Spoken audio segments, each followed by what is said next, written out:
guys and gals, Nary here from Drakewing Gaming, and some of you me on Twitter, the Gaming Dragon. Today I'm coming back at you in the Let's Play episode of A Masquerade in the Woods, Shepard's Path. So y'all, before we jump into it, just wanted to let y'all know that our Patreon is now up for as little as $5.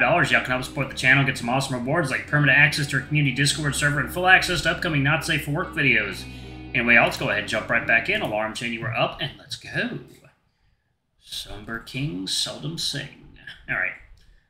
You've got stamina, I'll give you that. He shoots me another glance, forcing the taut smile as if hoping I'll do the same.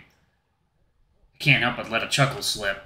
Not so much at the compliment, more at his awful attempt to lighten the mood. I lost the gun. The one River... I know. I look up, that forced smile gone just as quickly as it appeared. You know... I sigh.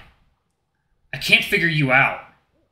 Shepard pushes himself off the table and steps over to the couch, grabbing his duffel bag from earlier.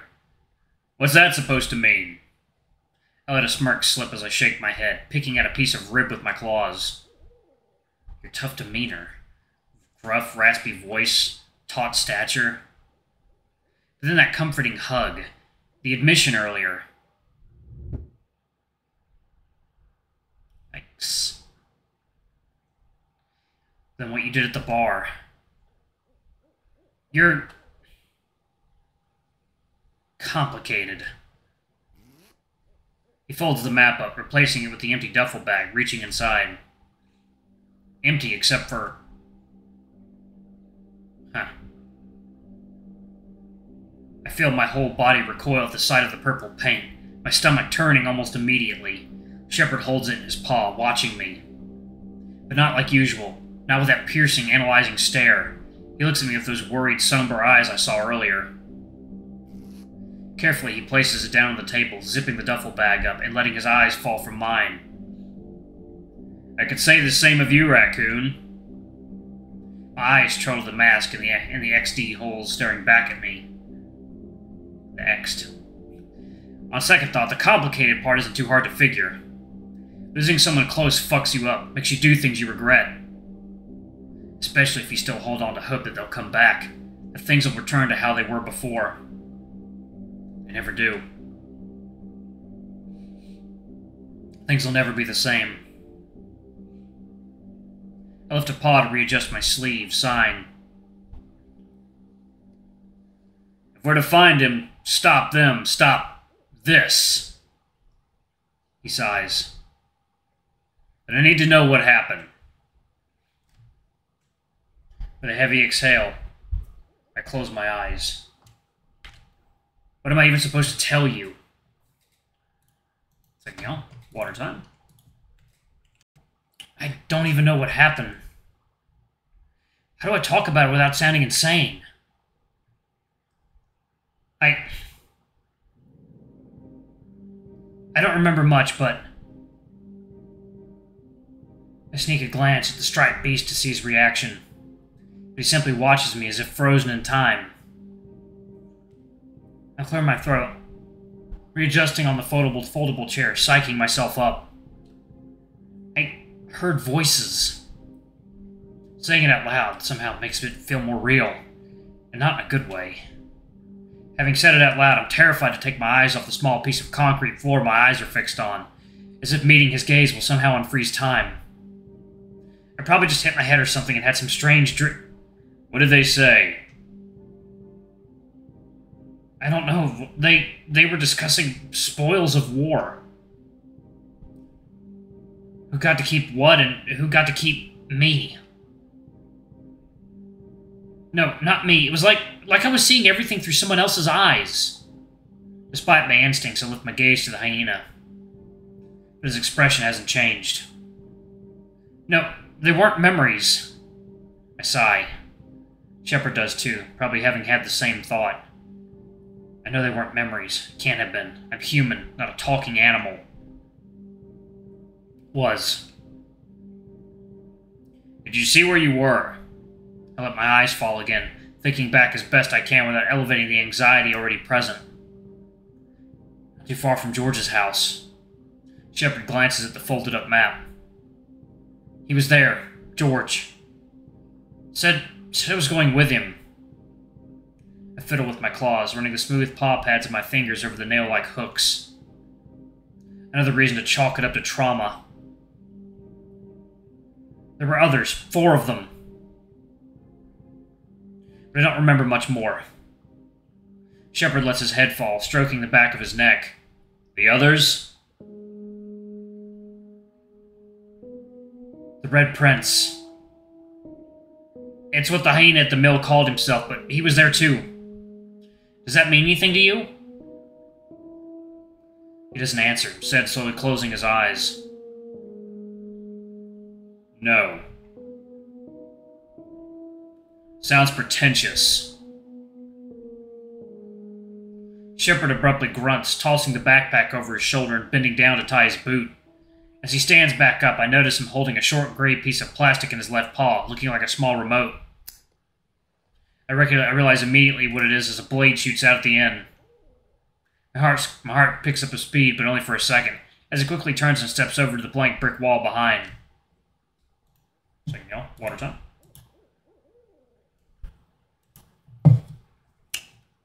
He looks down at the knife in his paw, contemplating as he twirls it between his digits.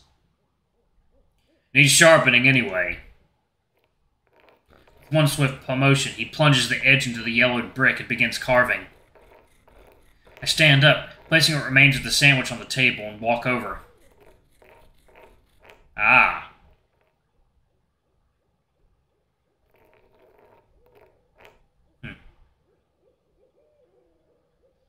It's a start. Shepard retracts the blade, reaching out to slide it back into his boot with a low grunt.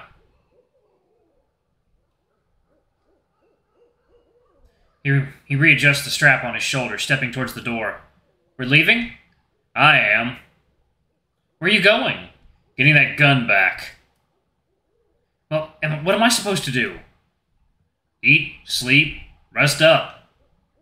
I glance back at the table. You're going without a mask? He stops in the doorway, glancing back over his shoulder. I don't have one. With that, he walks out the door, crossing the road, and disappears into the woods.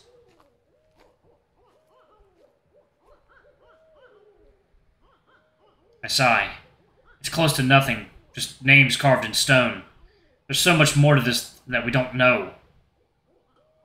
Has to be. But it's a start, I guess. I glance at the plastic bag of fresh clothes, suddenly noticing just how damp my current ones still are. Guess I better get changed. Once dressed, I flop down on the couch, closing my eyes. Fucking exhausted. I should at the very least try to sleep. Oh lord, am I gonna sneeze? Oh goodness. Ow. Alright. But the state of the couch and temperature in this warehouse soon makes me reconsider. I sit up, grunting, and glance at the half-finished sandwich still on the table. I'll finish the rest later, I tell myself as I stand up, knowing full well I won't. Something else on the table catches my eye anyway. Ah, the cipher. Still makes no sense to me. Shepard mentioned something about coordinates and Caesar? I pick it up, letting my eyes run across the page. What the fuck could they be? What the fuck could the key be? Oh. I have no fucking idea. This looks like absolute gibberish to me. God, this will take a while. Yeah, one second, y'all. Water time.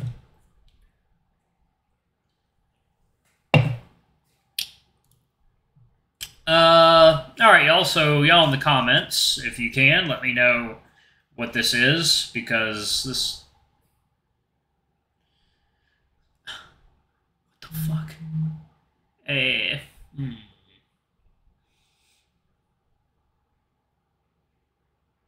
mean...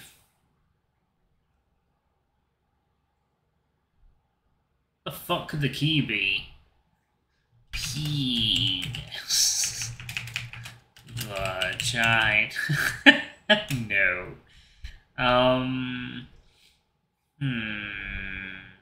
Furry. No. Ah, I got it. No. No. God damn it. Caesar? Caesar. Caesar. Wait. Caesar. Caesar. Where did he get Caesar from? This is impossible. Wait a second. Letting my request. Shepard mentioned something about coordinates and Caesar?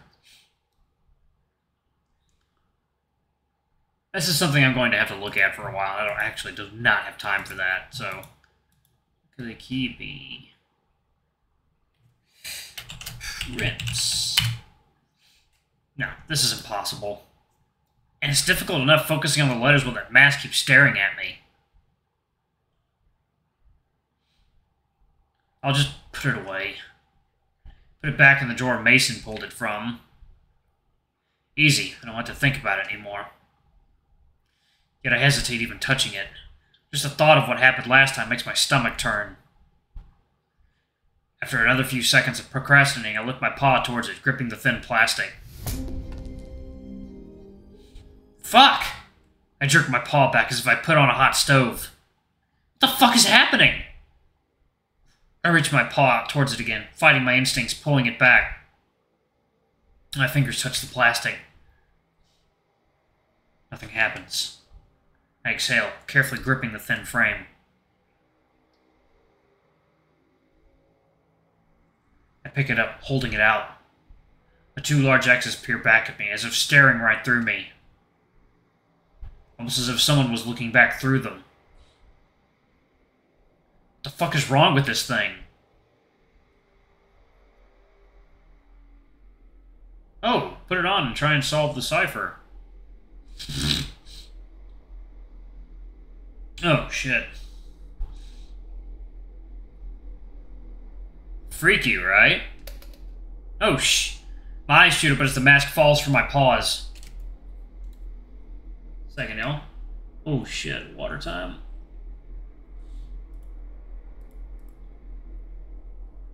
You really ought to be more careful with that. It might save your life. You're...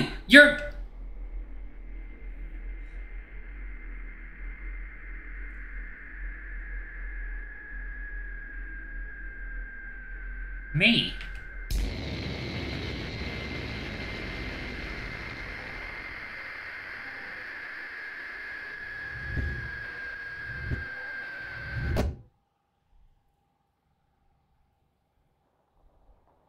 Yikes. Hey. Stripe Tail, hey! Open my eyes, blinking. Mason stands above me, a paw on my shoulder. I push myself up from the couch, darting my head around the room as it spins. Just as quickly, my paw shoots up to the ache in the back of my neck, just where my skull meets it. Hey, easy now! I shut my eyes, sucking in air through gritted teeth. Mason helps me steady myself with one paw, lifting his other one to my nose. Looked like you were having a pretty bad dream. His thumb pulls away with a red stroke across it. Where's the big guy? The possum takes a seat next to me on the sofa, splaying his slithering tail out over the cushions as he looks around the hall. Alright, I'm gonna go ahead and pause it right there. Y'all can help me out with the fucking cipher. That'd be a great big help. But anyway, y'all, thanks so much for watching. Don't forget to like, comment, subscribe, ring that notification bell, and check out our Patreon if you can. It always helps. But before we go, I wanted to give a quick shout out to my lovely patrons. Thank you to all of our bronze tier patrons. Thank you so much for subscribing to our first tier. We greatly appreciate all of your contributions. You guys are awesome. Thank you to our silver tier patron, Cade Silvermoon. Thank you for going a little bit above and beyond. We greatly appreciate that. And for our gold tier patron, Amr, thank you so much. We are eternally grateful for all that you have pledged to us. Thank you so much. It really helps out every little bit. And for those of you who don't know, gold tier patrons get their own customized icon by L, and apparently Amr likes their icon, so yeah. So I've also seen L's work is pretty great. I might need to link some of those on my Twitter account just to let y'all see how high quality they are. Anyway, y'all, thanks so much for watching, and I'll see y'all in the next video. Bye-bye!